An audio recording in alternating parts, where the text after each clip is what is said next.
real estate is a tool and it's a vehicle for somebody to conduct business, whether they're at a professional services, accounting, law firm, doctor's office, or whether they're warehousing product.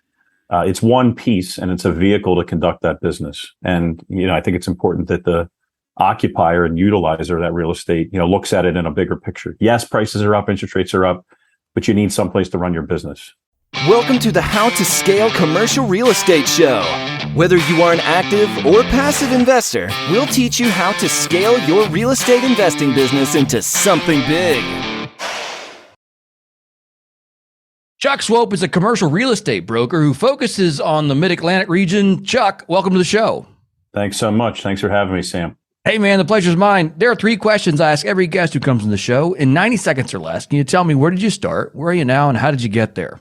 Sure. I, like most people, I got into real estate and commercial real estate by accident. I was in graduate school and had worked for a couple of developers doing commercial development, and also residential land acquisition in Philadelphia and the Philadelphia suburbs. Had an opportunity to get my real estate license, and my first assignment was selling industrial condominiums. That was going on 18 years ago, give or take. I worked for a gentleman who I continue to have an immense amount of respect for. And after about 3.5, 4 years, I said, I'm still pretty young and I'd like to go out and do this on my own. And in 2009, when things were just rosy, as you recall, I took the big plunge. And we're still here to talk about it, whatever this is, 13 or so years later. 2009, that's a heck of a time to take the plunge into I didn't have children. I didn't have a whole lot of responsibilities. So, coming out of the Great Recession, why not? Right. Take your risks early, man. When the consequences are few. I love that. How have you seen things change? Like, if you thought about 2009 market, 2022 market, how are things different now?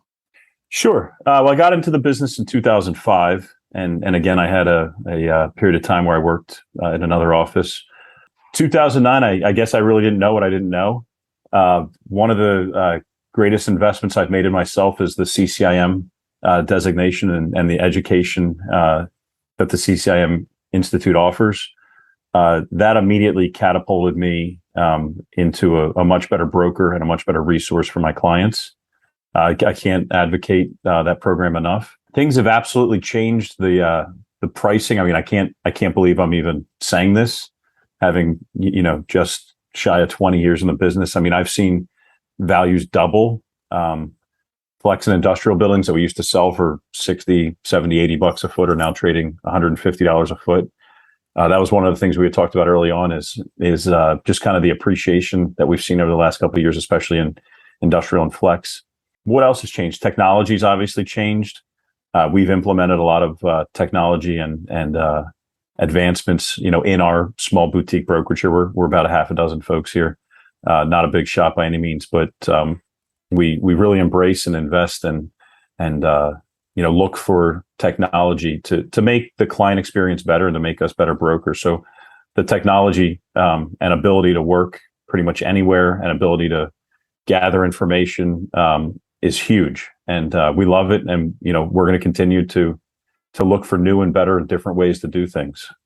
When you say technology, remote work, I get that part of it. But when you say gather information, like what information are you guys gathering right now that you feel like maybe you didn't have access to previously? And then how are you leveraging that to make informed decisions? Sure. Obviously, CoStar is kind of the 1,000-pound gorilla in the industry. It's kind of a love-hate relationship with them. But they do a good job. They're not shy about their prices, maybe even unfair. But CoStar has a ton of resources. Even just from a marketing standpoint and kind of the infrastructure we use to run our office, we've made some updates and investments there. What we used to outsource in terms of marketing brochures and flyers and all types of offering memorandum and those types of things, we're able to, within minutes, assemble that in our office, change things, update it. There's a lot more integration on the marketing side. We've got a couple other resources that we really rely on, depending on the assignment. Reonomy has been a great resource for us as well. even just, the advancement with something as simple as your cell phone. The pictures, I think, are second to none. We do hire third-party professional photographers, but a lot of times we can just grab them on our phone and they're pretty darn good. Excuse me. That's exactly right. I was talking to somebody about that the other day, and again, all the photographers and people in that industry are probably going to delete my show and say, no, you're absolutely wrong. Which I love what they do, but I was talking to my wife. I was like, this is I mean, your phone takes amazing photos. Like for something that's quick and dirty and kind of routine. Now, like I said, we do outsource things, but kind of the day to day is for what we do is perfectly acceptable to use your phone. For sure. And I also, through the pandemic, had really shifted and embraced more of an online presence. And I've got, I don't know, maybe 50 or 100 LinkedIn videos out there. I'm constantly adding. And the technology you carry around in your pocket, enables you to take a video, upload it to LinkedIn, and really make an impact. And sure enough, when I put a video out, the phone rings for the next couple of days. I call it dumb luck or whatever, but it's and I've been told I have a face for radio, but just little tweaks like that. Just embrace technology. Technology is a mixed blessing. It's not everything, but it certainly does enhance certain areas of the business without a doubt. Yeah, absolutely true. I love that. Thanks for giving some very tangible products and things that you guys are using. One other thing I want to highlight for those of you who do use the iPhone, and I know it's kind of two different cultures, iPhone and I guess Android. Yeah. And by the way, I'm not much of a tech guy. If you go into the notes section of your iPhone, there is a part of that application that allows you to scan full-size plans. I can't tell you how many times I've been in a building and somebody says, I have these plans, they're 30 years old and I will never let them out of my possession. I said, do you mind if I just roll them out? We're going to put them right here on the floor, put a stapler, on either end to hold it. And you can take a scan of a full-size plan, 24 by 36. I had no idea. It's in the notes section of your, if you use an iPhone, if you go into notes, that's a huge little tip. Just go to a new document and then take the picture, and you can do scanned documents, and you can get pretty darn good quality without ever taking that hard copy out of that building. That's cool. There you go. That's an active tip and trick right there, folks. I had not heard. You can do that today. You can do that today. Cool. That is very cool. Let's transition here, Chuck. I got questions about where you see. I mean, you guys are active brokers in the Mid-Atlantic region. Tell me, where do you see opportunity, and then where do you see risks in the market right now? Risks, I think, in certain segments and certain sectors, the prices are definitely getting frothy. That being said, if you want to purchase a warehouse in Chester County, Pennsylvania, where we do a lot of our work, suburban Philadelphia, and we're all throughout the Mid-Atlantic region, New Jersey, Maryland, Delaware, Pennsylvania. But anywhere in that region, it's very, very hard to find flex space. 5, 10, 25,000, 50,000 feet. It just doesn't exist. And the cost to create that is high. And therefore the price to purchase a building like that, or even the price to lease it is on the high side. I think at some point there's going to be a correction. I have no idea when, but prices are up. And that's just a reality of the market we're in right now. For somebody with a 5+ year horizon who's going to consider purchasing a building, I don't know that matters a whole lot. That interest rates have gone up, but they're still relatively low. I can remember. I'm not old enough to remember the 18 and 20% rates of the early 80s. I was alive then, but I was not in the business.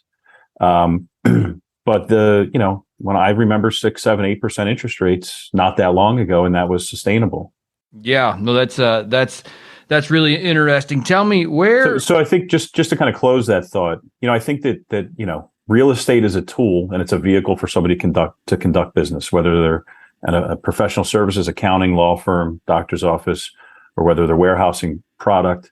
It's one piece and it's a vehicle to conduct that business. And, I think it's important that the occupier and utilizer of that real estate, looks at it in a bigger picture. Yes, prices are up, interest rates are up, but you need someplace to run your business.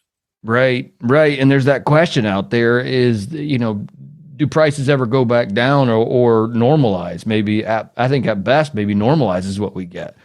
I think you're going to see some softening. I don't think you're going to see the bottom fall out. I just fundamentally don't think that that's something that's going to happen. Right. And I don't see how it could. I mean, we've printed so much money that, I mean, it's going to chase yield, and it's in the system at this point. And it's like the money's got to go somewhere. So the likelihood that those prices go back down, I think, is limited.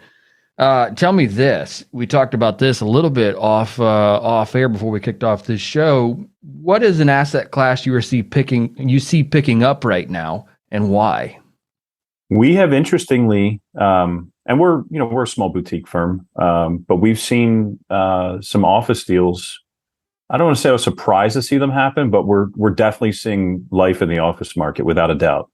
I think work from home is convenient. I think work from home has a place, but it's also very, very difficult to bring on a new associate or to build a culture or to build a team around work from home. It's certainly convenient for us, being a couple hundred miles apart, to have this Zoom call.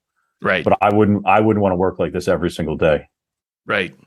So I would say, if anything, I think office is proving to be interesting. Is there opportunities to buy there at a discount right now? It all depends on what size and sector, and the motivation of the owner or landlord or seller.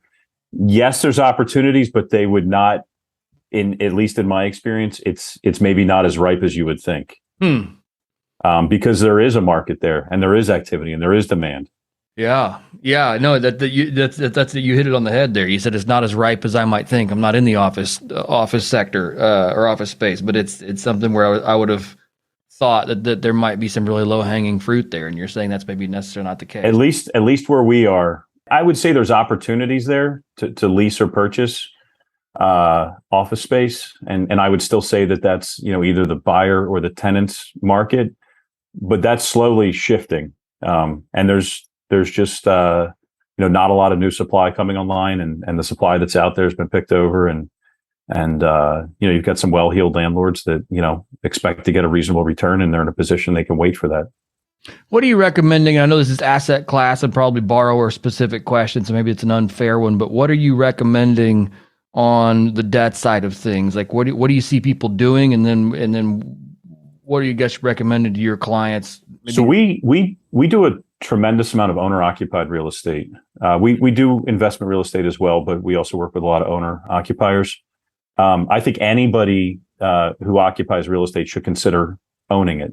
I'm not saying everybody should own it, but anybody who occupies real estate for their place of business should consider owning it. One of the biggest tools that we push as a company, or advocate for, I shouldn't say push, but bring that awareness to the table, is the SBA loan program. Everybody hears SBA and they think government and a bunch of bureaucracy and red tape, and I'm not going to say there's not any of that. However, we do, I don't know how many, a couple dozen SBA loans a year through our office, and the process is not that much worse than conventional bank financing.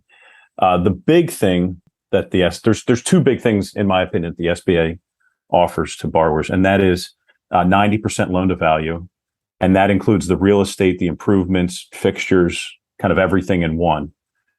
So you're coming out of pocket less, you're keeping that money on your balance sheet.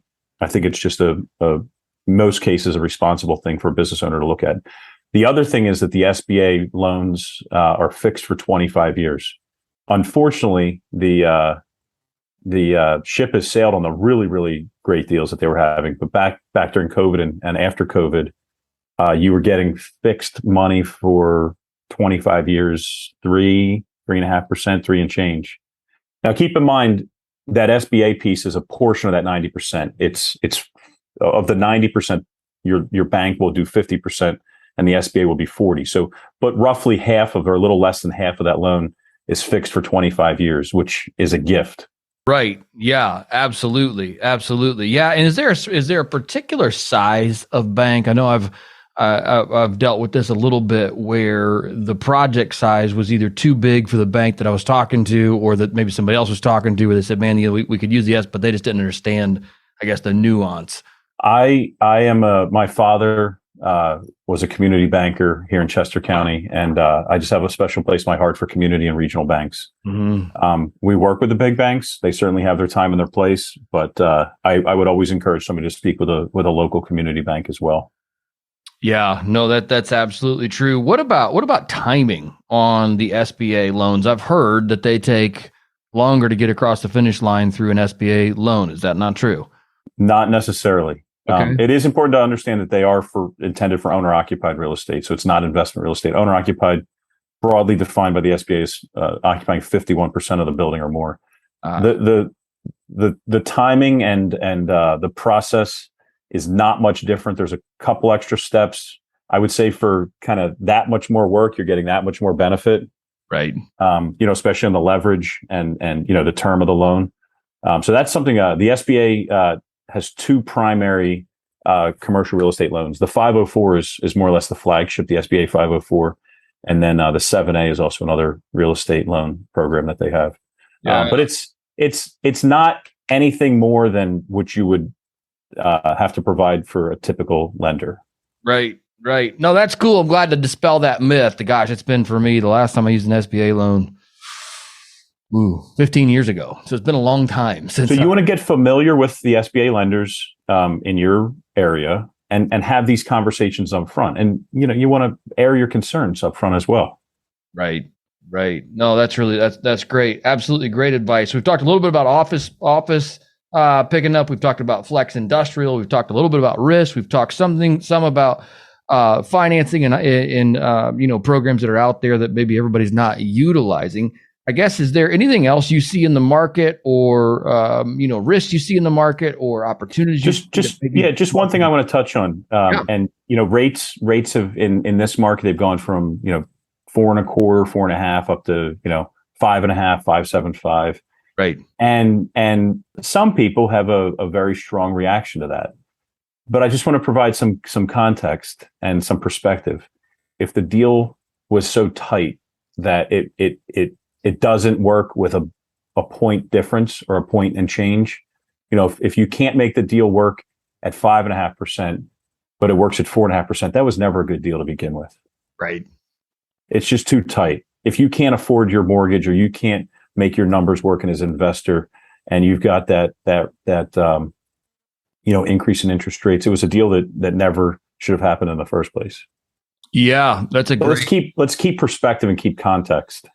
That's a great point. I like that a lot because people are panicking. You hear like, oh my gosh, like we can't make this work, or like you said, the deal was never a good deal in the first. It wasn't a good deal to begin with. Right. Yeah, and that's keeping people probably out of trouble. So and that's fine. People shouldn't do deals that aren't good deals. Right. But if you're so light on your equity in the deal, or that change in the mortgage payment makes that meaningful of a difference, it was never a good deal to begin with, in my opinion. If you're to give advice, I couldn't agree with you more. The last question here for you: if you were to give advice to someone who is just now scaling into commercial real estate, and they said, "Man, I'm really anxious to get in," what advice would you give them out of the gate? As a broker or as an investor? As an investor. I'll put myself out of business with this advice, but I would go take a couple CCIM classes. If I was a new investor, you can start with the intro, which is 2 days, or go through all 4 courses. The 101 is the flagship, but I would go sign up for a CCIM class, do it online or in person, or I think there's hybrids as well. That's what I would do if I was giving advice. Wow. What would someone expect to benefit or get out of going through those classes? So I don't have a background in finance, or I should say I came into the industry without a background in finance. I have a bachelor's degree and a master's in environmental studies. And, I understood numbers, I understood mortgage payments and things like that. But the CCIM program will allow you to take deals apart from front to back to front, change all types of different variables, and, manipulate your projections based on, more equity, less vacancy. To me, it really just allows you to understand every single variable in the deal. That's really cool. That's not advice I've received yet here on the show. Certainly appreciate that. And that's something that... And if you don't have your CCIM, Sam, I want you to go out and sign up today. I don't. I actually don't. I need to heed what you're telling me and go get that. The education is second to none. It's cheap. They should charge more for the courses. Right. Right. That's awesome. I love that. Thanks for that pointer there. That's something actually I was writing it down. Like, okay, 101 class CCIM designation. Just start with the intro. It's 2 days. I don't know how they do it now, but when I took it, 15 years ago, it was 2 days. It's probably You can online. probably do it online at this point. You can do it online. Yeah. But how do you know if a deal is a good deal or not? Well, back up from there. It depends on the investor's objectives. Right. But if somebody says, I want cash on cash, or I want IRR, or I want, whatever it is that they want, I want to complete this exchange and then refinance in the future. It allows you to slice and dice all those different variables. That's awesome. I love that. I love efficiently. That's there's the key point there. Slice and dice them efficiently. Chuck, certainly enjoyed having you on the show today. Thank you for coming on, and give us your thoughts on the market, where our opportunities are, where risks are. We talked about the CCIM designation and going through the 101 class. You even taught us how to scan prints and things like that right there. Right there from your iPhone. So that's fantastic. Certainly appreciate it. If our listeners want to get in touch with you, learn more about you, or see what you guys have in the pipeline, what is the best way to do that? Swopelees.com, SWOPELEES.com, or I'm Chuck at Swope Lees, or find me on LinkedIn. Fantastic. Chuck, thank you again for your time today. I do appreciate it. Sounds good. Thank you so much, Sam.